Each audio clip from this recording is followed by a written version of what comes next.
on va enfin contrôler nos procès-verbaux, les ordres du jour, tu sais, la hiérarchisation, les listes à plusieurs niveaux, 1, 1.1, 1.1.1, OK? On n'improvise pas là-dedans, on ne fait pas n'importe quoi, on ne fait pas des retours comme bon nous semble n'importe où non plus.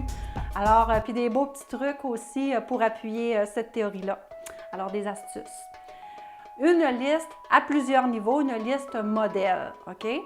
Démonstration, on y va, puis après ça, on n'aura plus de problème. On la programme une fois pour toutes. Alors, ce qu'on fait aujourd'hui, on le fait une fois, puis après ça, on est en business. Là, vous allez dire, ben ouais, on a juste à travailler tout de suite. Non, parce que si on veut un document chic et agréable à consulter, j'endurerai pas le par défaut de l'escalier par défaut de Office, là, OK, de Word, là, parce qu'il ne sera pas aéré, il ne sera pas chic, il n'y aura pas un bel escalier, OK? Vous allez comprendre tantôt, quand je parle d'escalier, on va aller ajuster ce pas-là. Et dans cette boîte de dialogue-là, ici, avant de faire OK, je vais cocher la pastille d'options « Nouveau document basé sur ce modèle ». Ça veut dire que là, je viens d'ajuster mon escalier, mais elle va être ajustée pour toujours. Tant qu'un technicien ne formatera pas l'ordinateur ou tant que je ne changerai pas d'ordinateur, c'est-tu pas assez merveilleux?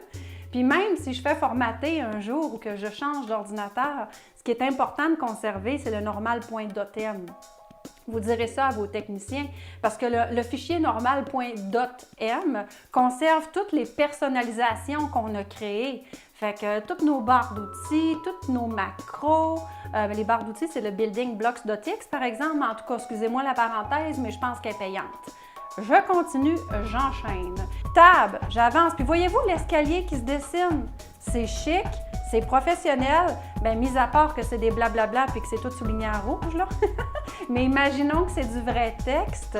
J'aimerais ça, écrire quelque chose, mais en deuxième ligne, mais sans commander la numérotation. C'est sûr que si je fais retour, je vais commander une numérotation. Mais moi, je ne veux pas commander une numérotation. Puis je vois tellement de gens qui font retour, backspace, on ne fait pas ça, OK? Blablabla. Puis quand je vais faire retour, voyez-vous l'aération que ça fait? Je connais beaucoup de gens qui font des enter puis qui foutent le bordel dans leur numérotation. On ne fait pas des enter là, pour aérer. Souvent, en tout cas, je connais ma clientèle cible, là, ça niaise.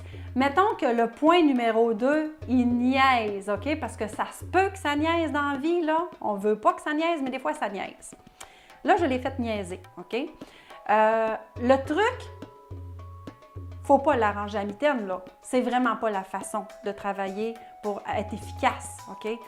Si un point qui vous niaise dans votre procès-verbal ou dans votre ordre du jour ou dans un document quelconque qui a une liste hiérarchisée, je me place sur un niveau qui fait bien ça. Le point numéro 3, il fait bien ça, place-toi dans le point numéro 3.